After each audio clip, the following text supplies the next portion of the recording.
সুপ্রিয় দর্শক শ্রোতা, বাংলাদেশ টেলিভিশন থেকে প্রচারিত বাংলাদেশ আনসার ও গ্রাম প্রতিরক্ষা বাহিনীর উপরে আলোচনা এবং সাংস্কৃতিক অনুষ্ঠানের পক্ষ থেকে আপনাদেরকে জানাচ্ছি প্রীতি এবং শুভেচ্ছা। আমরা এমন একটি সময়ে আপনাদের সামনে এই অনুষ্ঠানমালা নিয়ে হাজির হয়েছি, যে সময়টি আমাদের ৩৭তম জাতীয় সমাবেশ অনুষ্ঠানের পূর্বলগ্ন। আগামী ১২ই ফেব্রুয়ারি বাংলাদেশ আনসার ও ভিডিপি একাডেমিতে অনুষ্ঠিত হতে যাচ্ছে এ বাহিনীর ৩৭তম জাতীয় সমাবেশ। এই সমাবেশ অনুষ্ঠানে সানুগ্রহে উপস্থিত থেকে সালাম গ্রহণ, কুচকাওয়াজ পরিদর্শন এবং অন্যান্য অনুষ্ঠান উপভোগ করার জন্য সদয় সম্মতি জ্ঞাপন করেছেন গণপ্রজাতন্ত্রী বাংলাদেশ সরকারের মাননীয় প্রধানমন্ত্রী। উৎসবমুখর এই পরিবেশে আমাদের জাতীয় সমাবেশ উদযাপিত হয়। এই জাতীয় সমাবেশ উপলক্ষে আমরা বাংলাদেশ আনসার ও গ্রাম প্রতিরক্ষা বাহিনীর উপরে একটি নিবেদন আপনাদের জন্য তৈরি করেছি। সুপ্রিয় দর্শক শ্রোতা, আসুন আমরা উপভোগ করি এই অনুষ্ঠানমালা।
আমাদের মাঝে উপস্থিত আছেন বাংলাদেশ আনসার ও গ্রাম প্রতিরক্ষা বাহিনীর শ্রদ্ধেয় মহাপরিচালক major general Mizanur Rahman Khan, NDC, এএফডব্লিউসি, PSC মহোদয়। মহাপরিচালক মহোদয়ের কাছে আমাদের প্রথম প্রশ্ন, বাংলাদেশ আনসার ও গ্রাম প্রতিরক্ষা বাহিনী তৃণমূল পর্যায়ে বিস্তৃত একটি সংগঠন। এই সংগঠনের তৃণমূল পর্যায়ের কাঠামো বিন্যাস সম্পর্কে যদি আপনি কিছু আমাদেরকে বলেন।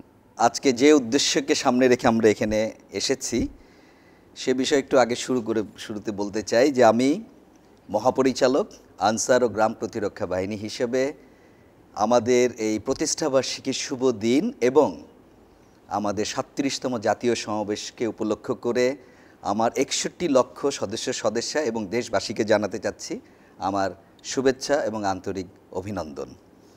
আপনারা জানেন আমাদের আনসার এবং গ্রাম প্রতিরক্ষা বাহিনী মূলত 3টি বাহিনীর দ্বারা গঠিত। প্রথমটি সাধারণ আনসার, দ্বিতীয়টি আমাদের ব্যাটালিয়ন আনসার এবং তৃতীয়টি হচ্ছে গ্রাম প্রতিরক্ষা বাহিনী। এই 3টি বাহিনীর সমন্বয়ে যে কাজগুলো আমরা সারা দেশে বছরব্যাপী করে থাকি তার একটি বিশেষ বৈশিষ্ট্য রয়েছে।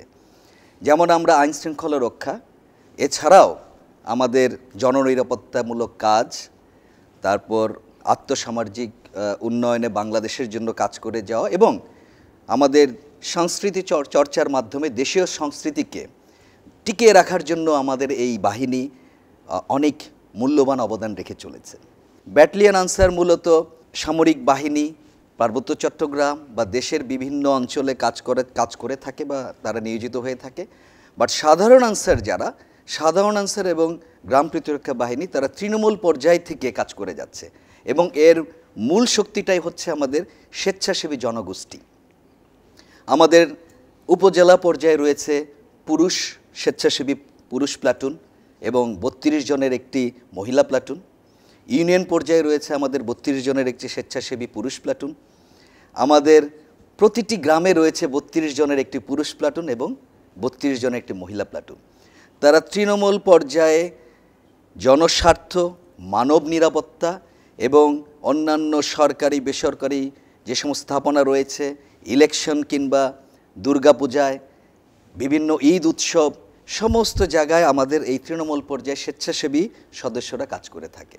আমরা জানি বাংলাদেশ আনসার ও গ্রাম প্রতিরক্ষা বাহিনী নীরবে নিভৃতে কাজ করা একটি সংগঠন। এ সংগঠনের প্রচার তেমন একটা নেই। এ সংগঠনের সামগ্রিকভাবে এই সংগঠনের আভিযানিক কর্মকাণ্ড সম্পর্কে আমাদেরকে কিছু বলুন।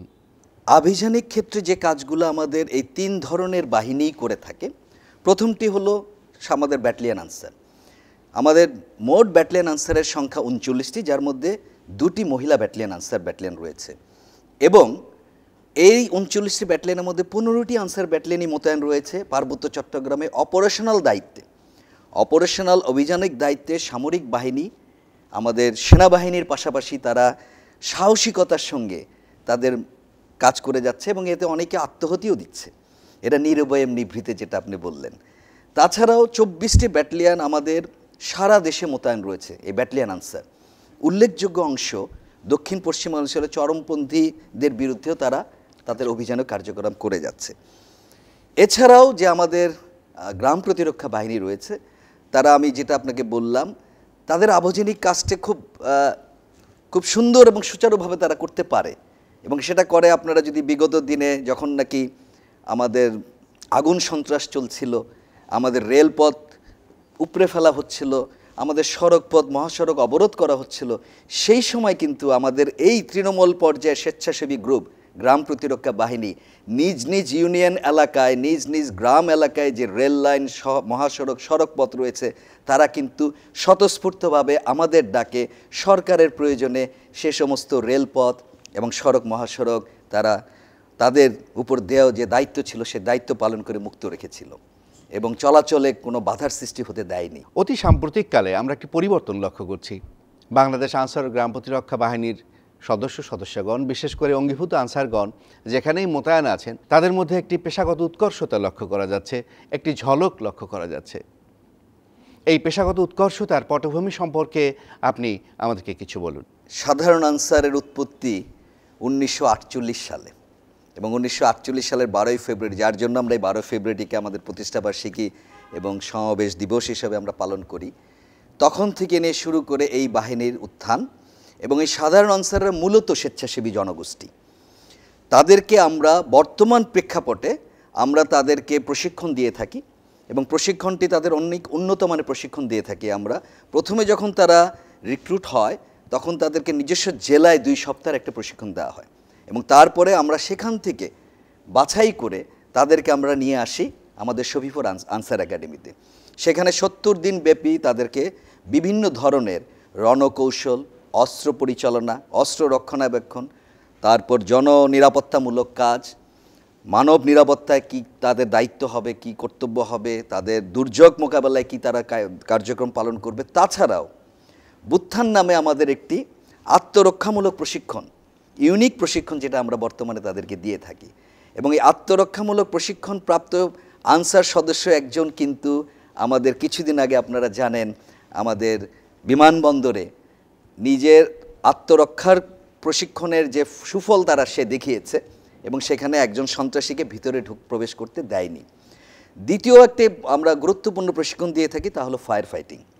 এবং এই ফায়ার ফাইটিংয়ের আরেকটি সুফল আপনারা কিছুদিন আগে দেখেছেন, বঙ্গবন্ধু শেখ মুজিব বিশ্ববিদ্যালয়ে অগ্নিকাণ্ড ঘটেছিল বেসমেন্টে। সেখানে কিন্তু আমাদের এই সাধারণ আনসার তাদের এই প্রশিক্ষণটাকে কাজে লাগিয়ে আগুন নিভাতে সক্ষম হয়েছিল এবং ফায়ার ফাইটিং টিম সেখানে বা ফায়ার ব্রিগেড সেখানে উপস্থিত হয়ে বলেছিল যে আনসাররা আমাদের কাজ করে ফেলেছে। সো এইটার মাধ্যমে আমি বোঝাতে চাচ্ছি যে আমরা যে তাদেরকে প্রশিক্ষণগুলো যুগ উপযোগী প্রশিক্ষণ দিচ্ছি, এই যুগ উপযোগী প্রশিক্ষণের কারণেই কিন্তু আমরা একাধারে তাদেরকে দিয়ে এই সাধারণ আনসারকে দিয়েও শুধু নিরাপত্তা রক্ষা না বা আইন শৃঙ্খলা রক্ষা না, এই ধরনের অগ্নি নির্বাপক, আত্মরক্ষামূলক কাজ বা মানব নিরাপত্তাও তারা কার্যকরী ভূমিকা রেখে চলে। আপনার কাছে আমাদের শেষ প্রশ্ন শ্রদ্ধেয় মহাপরিচালক মহোদয়, সেটি হচ্ছে যে বর্তমান সরকারের এই বাহিনীর প্রতি যে আস্থার জায়গাটি, সেই আস্থার জায়গাটি থেকে আপনি আপনার ৬১ লক্ষ সদস্যদের উদ্দেশ্যে এই শুভ দিনে যদি কিছু বলতে চান। আমি শুধু বলতে চাই আমরা অনেকগুলো অনুষ্ঠান আমরা এই প্রতিষ্ঠা বার্ষিকী এবং জাতীয় সমাবেশ উপলক্ষে করে থাকি, যার অল্প কিছু সংখ্যক সদস্য আমরা দেশের বিভিন্ন প্রান্ত থেকে আনতে সক্ষম হই। আমাদের যে জাতীয় সমাবেশটি হতে যাচ্ছে সেখানে আমাদের মাননীয় প্রধানমন্ত্রী নিজে উপস্থিত থাকা সম্মতি জ্ঞাপন করেছেন। ওনার উপস্থিতি আমাদেরকে আরও অনেক বেশি আত্মনিবেদিত হয়ে আরও বেশি কর্মস্পৃহা দেখাতে আমাদেরকে অনুপ্রাণিত করবে এবং ওনার এই উপস্থিতির মাধ্যমে বাংলাদেশ টেলিভিশন সরাসরি এই অনুষ্ঠানটি সম্প্রচার করবে। সো আমি আশা করব আপনারা সবাই অনুষ্ঠানগুলো উপভোগ করবেন এবং আপনারা আমাদের সঙ্গে না থাকতে পারলেও একইভাবে আমাদের সঙ্গে এক হয়েই আপনারা উপভোগ করবেন, সেটাই আমি একান্তভাবে কামনা করি। আমি মাননীয় প্রধানমন্ত্রীকে ধন্যবাদ জানাচ্ছি।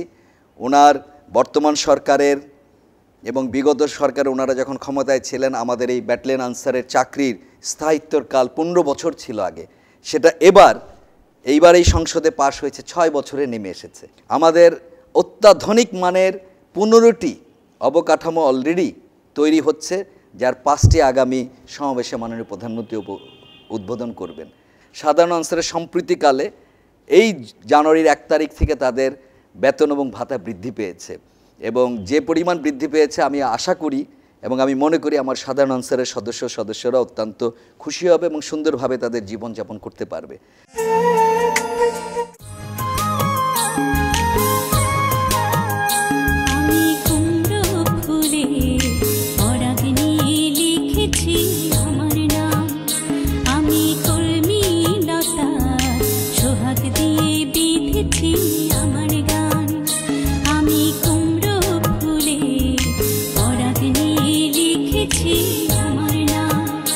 আমি কলমি লতা সোহাগ দিয়ে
হাসিতে আমি ঘাতক চিনেছি আবার পচা